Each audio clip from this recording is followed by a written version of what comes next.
2 weeks back వచ్చేసి IPL auction అయింది. ఈ ఐపీఎల్ ఆక్షన్‌లో అయితే ప్రతి టీమ్ వచ్చేసి మంచి మంచి ప్లేయర్స్‌ని కొనుక్కున్నారు. ప్లేయర్ వచ్చేసి బ్యాట్స్‌మెన్ కావచ్చు, బౌలర్ కావచ్చు, ఆల్ రౌండర్ కావచ్చు. ప్రతి టీమ్ అయితే మంచి మంచి ప్లేయర్స్‌ని కొనుక్కున్నారు. అంటే ప్రతి టీమ్ కాదు. కొన్ని టీమ్‌లు వచ్చేసి కొనుక్కున్నారు. ఇంకొన్ని టీమ్‌లు వచ్చేసి లాస్ట్ టైమ్ ఆడిన ప్లేయర్స్‌ని రిటైన్ చేసుకున్నారు. అయితే ఈరోజు ఈ వీడియోలో 3 టీమ్స్ గురించి మాట్లాడుకుందాం. ఆ టీమ్స్ ఏంటంటే royal Challengers Bengaluru, Kolkata night riders, ఇంకా పంజాబ్ కింగ్స్. సో ఈ 3 టీమ్స్ గురించి ఈరోజు ఈ వీడియోలో తెలుసుకుందాం. మీరు గనక ఇప్పటివరకు సబ్స్క్రైబ్ చేయకపోతే మాత్రం ఇప్పుడే చేయండి.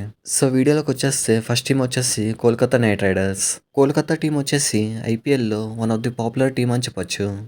ముంబై, చెన్నై, ఆర్సీబీ ఇంకా ఎస్ఆర్హెచ్ ఈ టీమ్స్ తర్వాత కోల్కతానే వస్తుంది. కోల్కతా టీంకి పెద్దగా ఫ్యాన్ బేస్ లేకపోయినా కూడా కప్పులు మాత్రం ఉన్నాయి. కోల్కతా టీంకి 3 కప్పులున్నాయి. ఎందుకంటే వాళ్ళ టీం వచ్చేసి అంత స్ట్రాంగ్‌గా ఉంటుంది. అయితే 2026లో కోల్కతా టీం ఎలా ఉందంటే, కోల్కతా టీం వచ్చేసి కెమెరాన్ గ్రీన్‌ని తీసుకున్నారు. ఈసారి ఐపీఎల్ ఆక్షన్‌లో ఎక్కువ ధరకు పోయిందంటే కెమెరాన్ గ్రీనే. 25 కోట్లు పెట్టి మరి కెమెరాన్ గ్రీన్‌ని కోల్కతా టీం తీసుకుంది. ఇంతకుముందు మిచెల్ స్టార్క్ వచ్చేసి 24 కోట్లు ఉండేవాడు. చెప్పాలంటే ఇక్కడ కెమెరాన్ గ్రీన్‌కి 25 కోట్లు అవసరం లేదు. ఎందుకంటే కెమెరాన్ గ్రీన్ పర్ఫార్మెన్స్ వచ్చేసి నార్మల్‌గానే ఉంటుంది. ఇక్కడ 25 కోట్లతో కేకేఆర్ టీమ్ వచ్చేసి మంచి మంచి ప్లేయర్స్‌ని కొనుక్కోవచ్చు. సో నాకైతే కేకేఆర్ టీమ్ వచ్చేసి మనీని వేస్ట్ చేసిందనిపించింది. అయితే ఇక్కడ కెమెరాన్ గ్రీన్‌ని కొనడానికి ఇంకో రీజన్ ఉంది. అదేంటంటే కేకేఆర్ ప్లేయర్ అయిన రసీల్ వచ్చేసి రిటైర్మెంట్ ఇచ్చాడు.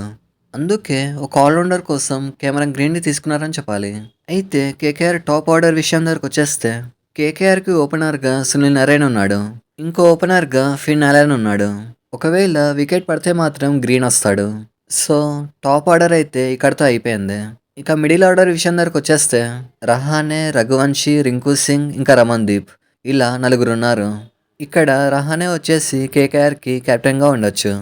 ఇంకా బౌలింగ్ విషయం దగ్గరకొచ్చేస్తే బౌలింగ్ అయితే బాగుంది. బ్యాటింగ్ కంటే బౌలింగే చాలా బాగుందని చెప్పాలి. ఈ ఆక్షన్‌లో 18 కోట్లు పెట్టి శ్రీలంకన్ బౌలర్ అయిన పతి రాణాని తీసుకున్నారు. ఇంకా హర్షిత్ రాణా ఉన్నాడు, వరుణ్ చక్రవర్తి ఉన్నాడు, వైభవ్ అరోరా ఉన్నాడు. సో కేకేఆర్ టీంలో బ్యాటింగ్ కంటే బౌలింగే చాలా బాగుందని చెప్పాలి.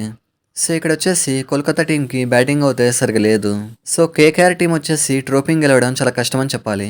కేకేఆర్ టీంకి 60% ఛాన్స్ ఉందని చెప్పొచ్చు. నెక్స్ట్ టీం వచ్చేసి రాయల్ ఛాలెంజర్స్ బెంగుళూరు. బెంగుళూరు అయితే ఈసారి ఐపీఎల్లో డిఫెండింగ్ ఛాంపియన్స్గా వస్తున్నారు.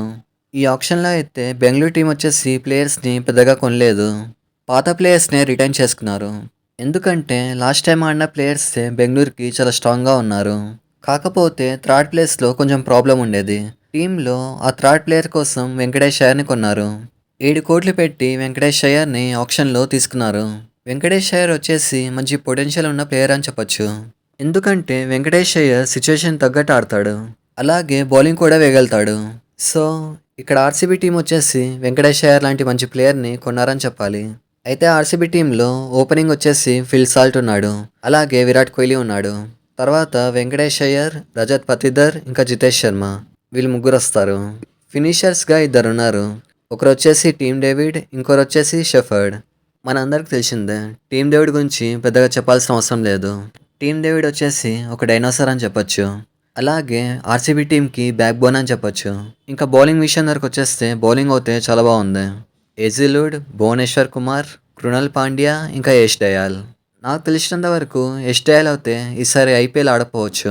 ఎందుకంటే యష్ దయాల్ది కోర్టులో కేసు నడుస్తుంది. సో ఇక్కడైతే యష్ దయాల్ని ఎవరో ఒకరు రిప్లేస్ చేయొచ్చు. ఇలా ఆర్సీబీ టీం అయితే ఈసారి ఐపీఎల్లో స్ట్రాంగెస్ట్ టీమ్గా ఉంది. ఈసారి మళ్ళీ కప్పు కొట్టినా కూడా ఆశ్చర్యపోవాల్సిన అవసరం లేదు. నెక్స్ట్ టీం వచ్చేసి Punjab Kings. Punjab Kings team కూడా ఆల్మోస్ట్ ఆర్సీబీలానే ఉంది.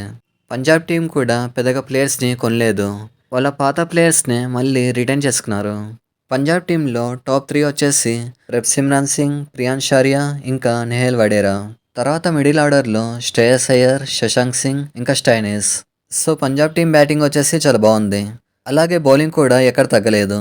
బౌలింగ్లో అర్షదీప్ సింగ్ ఉన్నాడు, చాల్ ఉన్నాడు, జెన్సన్ ఉన్నాడు, హర్ప్రీత్ బ్రార్ ఉన్నాడు. ఇంకా ఫైనల్గా కూపర్ కానీ బత్లెట్ కానీ వీళ్ళిద్దరిలో ఒకరు ఉండొచ్చు.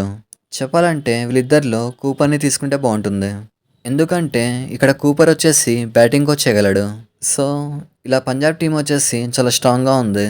కానీ ఆర్సీబీ ఇంకా పంజాబ్ ఈ 2 టీమ్‌లని కంపేర్ చేస్తే మాత్రం ఆర్సీబీ టీమే బావుంది.